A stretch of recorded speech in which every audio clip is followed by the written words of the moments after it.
wasegole en uo makibiro ni NDC to wanyoni to wadhi Dr. Buru wadhigo ike pod tin kok en sweet 17. Rawere mag ODM oseoja od bura ma Embakasi East Babu Owino kaginyise ni omiyo gai mar ODM Oburu Oginga luor. Tangu babangu afungwe nimeweza kuathirika kwa sababu nikiangalia nyumbani mama yuko peke yake. Jopuonjre moko nyaka sani pok odonjo grade mar 10 kaluwore kod pek magin godo mamono gidonje skunde moluongie. Asubuhi amepatikana amerushwa kwa mtaro akiwa amedungwa kama visu viwili. Alikuwa amedungwa visu tumboni na akawa lose damu mingi sana. Obila Manakuru nonek marawera moro majalos geche manoyudi ka ochuo pala.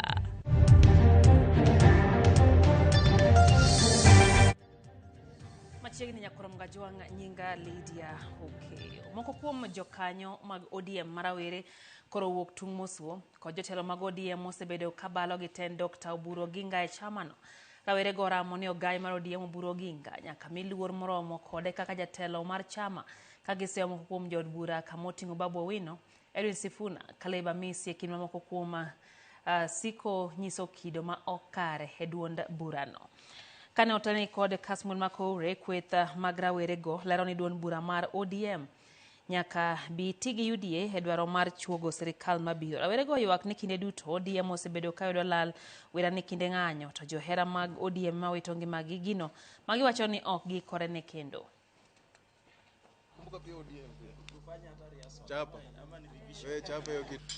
The likes mag Babu Owino maweni gi duong moloyo parties moko te Kenya ka wang'ise niya division mudwa cause party ni to ng'at ka Babu no chako disturb the party ka baba ne pod alive to a chick mother joluo you cannot succeed your elder kapok otho no se chako wacho ni bang baba this you and Babu ka baba pod nitie to tugo moda kelo no e party ka okwadhi tolerate at all so gimwa wacho ni NDC magiluongo go those dissident elements akina Sifuna Giri akina Babu kina Amisi akina Usoti Giri ka gidwa ka party kuom under the leadership ma Daktari Oburu Oginga giluonga NDC no to gibudi so ani giluonga NDC kanga nikech wane delegates wamor gi sirikal madhi mbele ni maesi ok diang wabed ni wasesero sirikal igini gite to koro ka dhako yie donje ot moto mi koro tednwa omurnwa piluok ni to koro koka jok moko thiro thicho ni gin government jok margi wadwa nyiso jok maparo ni ginyalo golowa e government de wabiro talietu to wabiro hinyore kodu to dhimuochnu kabisa gini wasegole en uo makibiro ni NDC to wanyoni to wadhi Dr. Buru wadhigo ike pod tin kok en sweet 17 yeye ajue sisi ndo tulimuingiza kwa hiyo ofisi. Mimi na mheshimiwa Matachi tulivunja ofisi ya Babu na Mwamba hivyo venye tulimuingiza ndo tutamtoa because pia yeye abscond duty. Tunafanya consultative meetings, he doesn't attend. Kwa hivyo ujue tuko more than ready for that war. Kweth mag jokanyo mag UDA bade mano ma Nairobi koro lero ni ok gikore mar dok e yiero mar chamano e boma Nairobi wira ni gisetimo chenro higa mokalo. Jokanyo go nyiero weche moko mawachore ni mokuom jotelo mane oyiere lemo mpogore opogore chamano higa mokalo nodaro odhi e duond bura mar DCP. Duond burano ne obago yiero e lemo mopogore opogore higa mokalo Nairobi to lemo mag county emane pod ok otimore. Sego bende gima kochung' motegno ni duond burano mar UDA biro dhi nyime gi tiyo gi ODM mane ni gwenge duto odongore kaka dware e bwo tenda jatend piny Kenya William Ruto to ahinya to tok yiero 2027. Of them, elected 20 from every constituency, are ready for action, are ready for movement, and are ready to be instructed and take instructions immediately.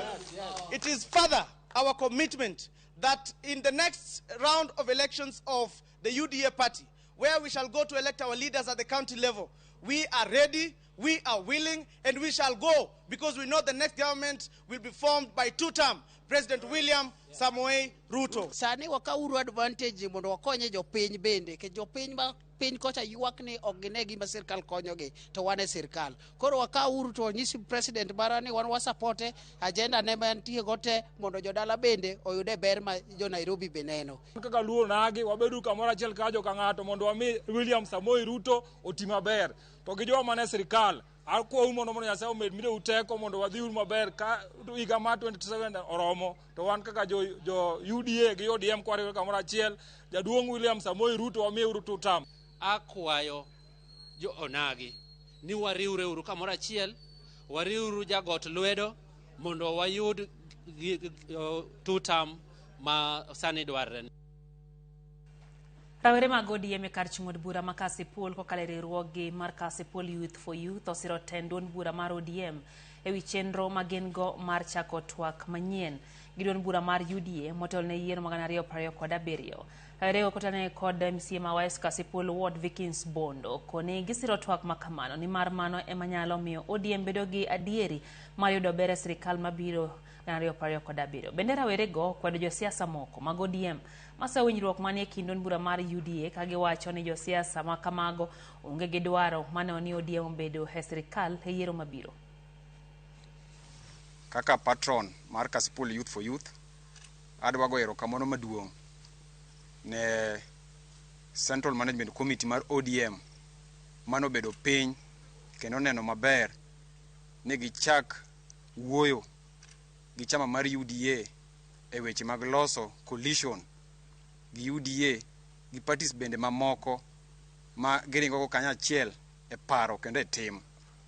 An kaka patron mar Kasipul Youth for Youth kendo gi youth te mawuok Homabay wasiro decision ni kendo wasupporte fully mondo ODM obede mesa gi UDA and my the tego broad-based government. Dewa gombe ni kantiere programs ma sirikal dwaro ni mondo jomatindo oyute kata o benefit kata otim to wan wawegi emikawa tiketo wakanyo to wawacho weche wa mag jomatindo. Omiyo wayiere waduto te ni chakre juma manyien wabro chako gi Homabay County ka to wabo wuothe gwenge waduto te ma jomatindo nitiere ma jo chama nitiere to wabo penjo jomatindo ni ang'o mande gi gom mondo mi otime sirkal mar broad-based government. Ne wabedo gi tho mang'eny mag yudhe kalure gi protest mane bedo. Koro iyudo kaka ODM dhiriwore gi UDA wadhi bedo ka wawacho a common language, wabro bedo kwa wuoye development kaka wanyalo yudo tije. Wang'eyo maber ni ka wasiro sirkal to eka wanyalo medo yudo olemo mabeyo beyo e sirkal. Tije machalo kaka gero ute, tije machalo kaka weche mag Hustler Fund olamiolo kijende matindo giyudo kaka ginyalo timo go ohala to mano miyo koro jowa matindo gi nyalo yudo gimoro maketo gi modich makoro ok nyal ti kodgi e weche mag siasa. Prang'wen kod auchiel mawuok e kar chung'od bura ma Lego Usonga oyudo sir mar somo kokalo e agulu mar NG-CDF mar konyo chako somo kod dhi nyime kod sombgi e skunde mag nationals. Kalore kod jakom mar komiti mar NG-CDF Jojo Dede, sirno chiw bang' chenro tim mar yango adieri mar kwayo maromo 140 ka jopuonjre 104 kende manopuodhi mondo mi olim miechgi bang' oro kwayo mar konyogi kendo bang'e jopuonjre maromo 46 manopuodhi mondo mi oyud sir kalore kod duoko margi kod pek mar chan magidakie. Kolose kinde chiwo sirgo, meneja mar agulu mar NG-CDF e kar chung'od bura no Amos Sapolo yango ni chenro no okawo omenda maromo Sh8.6 million. Mokwongo ne en max 60 points 60. Koro points 60 go koserang to koro wabiro rango kaka nyathi odak. Kaka nyathi odak yo mane. Samoro en nyathi ma jonyuolne duto onge, Nyasaye nosekawo. Samoro en nyathi ma janyuolne achiel nosenindo. Samoro en nyathi ma jonyuolne tie duto tok nyal. Koro kaka wabet listigi wawuotho wayudo 6 emwanyalo miyo full scholarship. Other checks wagolo check mari million aboro 8.6 million nukta hivyo So I think Mane Mwagolo for both ongoing and new scholar.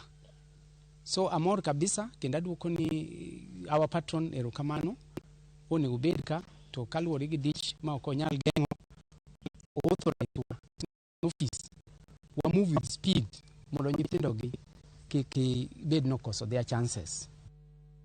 Ekini machendo marwako jopuonjre grade mar 10 pod sani koro hiloro kawuono jopuonjre mokariyo maya familia achiel e gweng' ma Kijiwe Tanga Malindi e kaunti ma Kilifi kideka remiyudo thuolo mar donjo skul bang' wuongi notwe higni 4 mokadho. Jopuonjrego Lucy Mwalimu kod Stephen Mwalimu notimo penj mar grade mar 9 e skul primar ma Kijiwe Tanga. Giwacho ni min-gi onge kod nyalo mar chulo negi omenda mar somo kod omenda mar ng'iyo gi skul mag skunde ma oluongie magin Moi Forces Mombasa kod St. George's Kaloleni. Jopuonjrego koro kwayo jogo mochunygi ng'uon manyalo konyo gi chopo lek magi mondo omi chieng' moro gikonye familia margi.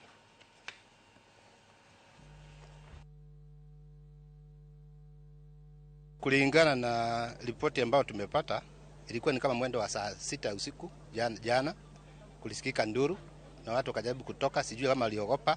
Kisha baadaye asubuhi ndio amepatikana amerushwa kwa mtaro akiwa amedungwa kama visu viwili. Alikuwa amedungwa visu tumboni na akawa lose damu mingi sana.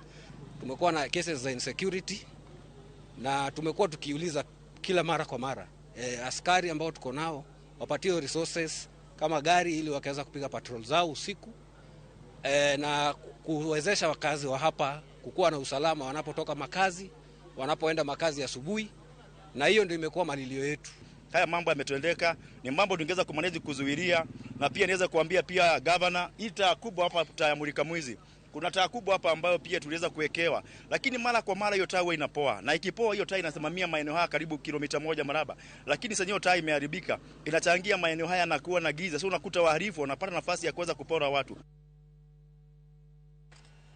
Kamachielo apisas Margarita gwenge ma Transmara South wacho ni kum mar wuoth manoketi dwe mokalo e kind saa 12 okinyi nyaka 12 odhiambo osekonyo e dwoko kwe gwengego. E romo mar jodongo e gwenge ma Siteti, apisa Margarita oromo gi jotelo mag Kipsigis kod Masai mar medo jiwo kenge mag kwe. Komanda mar obila Enrico Telewa opuoyo jodak kuom rito kum ma kamano mowacho ni osemiyo kwe odok e gwengego ka gimedo keto twak mar tieko gwandruok ma osebed e kindgi. Akasema mimi ni Yusufu ndugu mwingi usihesabu ile makosa.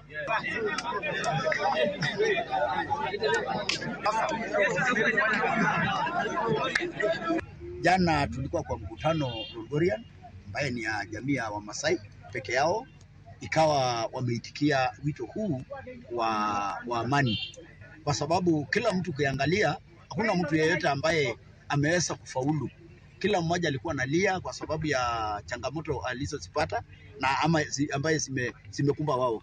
Kwa hivyo nashukuru sana, hata nashukuru security kwa sababu tumewaomba kwa sababu ya curfew iweze kuondolewa.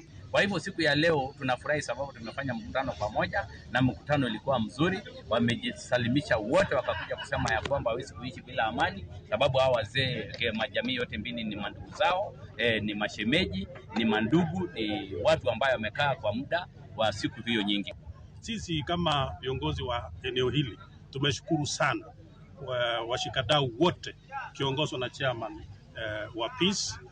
Leo hii tumekuwa kwa kikao mkutano wa amani, peace building meeting, ambayo imekuwa ya kufana sana. Wananchi kutoka pande zote mbili from both communities, Masai and Kipsigis, wameongea kwa kauli moja kwamba amani irejee. Amani imerejea na wenyewe wameona matunda ya amani, na kuanzia leo kwenda mbele amani inaendelea kudumu na kuna mmoja ambaye atapinga hiyo. Peter Njenga manjada Kasarani Nairobi olomich mar omenda mar $500,000 bang' bedo jaloch e piem mar Sort Januari kishabiki. Njenga wacho ni tugo matin kinde ka kinde emane okelo ne loch makamano. Ukwajo tugo matugo tugo punda mondo tug mariek kendo ne ni gibedo kod chenro makare mane onegi yudo loch. Osingo mar tiyo kod omenda no e bero ngima anyuola mare kokalo e chako ohala. In bende inyalo limo mbui mar www.shabiki kata shabiki e Play Store mondo min bedi tugi nyakora mongajwa. Sana. Weekend. Bado nilikuwa tu naendelea tu nikicheza. Sikuwa nakufa moyo. Nimeenda Aviator na hii ingine ya Januari kusort. Na nimesortiwa. Nilianza na 200, saa zingine naweka 300, 150 hivyo. Na ndio nimefaulu nikazawadiwa 1500. Ninashukuru. Hii pesa na nitalipa school fee na nitaanza kabiashara ndogo ndogo. At least nilikuwa nakumbuka shabiki. Ufanye hesabu, usihekelee yote alafu pengine hii ni bahati. Unajaribu kidogo kidogo inaenda tu. Lakini unaweza ekelea pia ufaulu, unaweza ekelea pia usubiri, unakaa ukicheza na ukijaribu kwa wingi.